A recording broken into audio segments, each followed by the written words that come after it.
Welcome all and welcome back to this channel. If this is your first time stopping by, you're highly welcome. And if you've been watching my videos, thank you so much. I am grateful for the support you guys give me. Please don't go without subscribing. Give this video a thumbs up and leave a comment down below of what you think of this video. In today's video, we will be checking out an accident that happened in Douala, precisely at Bikoko, the flyover where we have the separation going to the southwest region, to the west region, and back to the city of Douala. So what happened is a tanker carrying petrol kind of fell down here, and since there were stores here, some roasting meat, pork, fish, the petrol that was inside went down and the whole of this place caught fire. These stores that were here got burnt, houses got burnt, everything. This happened in the night, late in the night. But the fire stayed there all morning till around 12 o'clock. People were still trying to put out the fire. Then this other car with planks is a car that had an accident around here. Oh, it just got bad, not really a serious accident. The car got bad around here. So the person parked it by the roadside with these planks inside, saying he has to go and get a mechanic and come back for the car. Unlucky for the person, this other tanker fell, and what was in the car, the remains, everything got burnt and destroyed. And there was a depot here supplying drinks, these plastic drinks and bottle drinks. The depot too got burnt. Everything was burned down to ashes. Everything went down to zero. These firefighters came and were trying to put off the fire. So this is what caused this traffic that was here. Like the other side of the road was supposed to be moving, but the people that were coming from the other side, they saw the accident. Instead of them parking their cars by the roadside so that those who are passing can pass, they just parked where they were. And so the road was blocked for quite a long time. Military people were there, but none of them asked those cars to leave or to go. So the thing was stuck. If you were using this road this particular morning, you had to trek from this place right up to Sibek before you can see a bike or a taxi to take. If not, then you would just have to wait from morning till around 12 o'clock for everything to clear off for you to go. Guys, you now see why we always say it's good to insure your things. Take, for example, the person that had this depot or the tanker, whichever. If they have insurance, well, the burden will be lessened on the people. But if there's no insurance, I'm not sure somebody's going to pay for these things. So always try to pay your insurance. If you have a car, if you have a business, don't just take it that it's an administrative formality the way most people do that in Cameroon, especially when it comes to motor insurance. These car drivers, they always assume that no, is for administrative formality. You just want to do it so that the police will not stop you by the roadside. It's also for your own benefit. Just see what happened here. Who is going to bear the losses? Meaning, if this was the person's only capital, that would go down to zero. The stores that are here, the owners of the store, if they don't have insurance, they have nothing. They have nothing to show for. Everything has gone down to zero.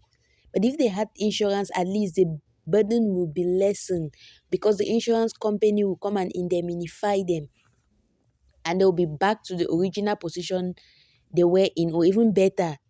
So always, guys, don't ignore insurance. Insurance is very important. Insure your businesses, insure your cars, insure whatever thing it is you're doing. Just try your best to insure it and forget about doing administrative formality, because it's for your own good, not for the administration.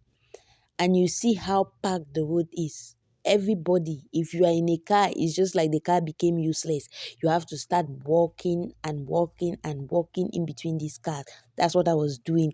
I was like, oh God, if I knew that this is what happened on this road, I wouldn't have left the house. It's just that I was already on the road, and then I discovered this. And I couldn't go back because what I was going for was very important. I had to attend to what I was going for. Well, I'm so grateful to God that nobody died. This thing happened in the night when people had closed and gone home to rest. Nobody died. Because if somebody, imagine that this tanker fell here when people were still in the bar drinking, people were doing stuff there. It won't be easy now. Places would have, lives would have been lost here.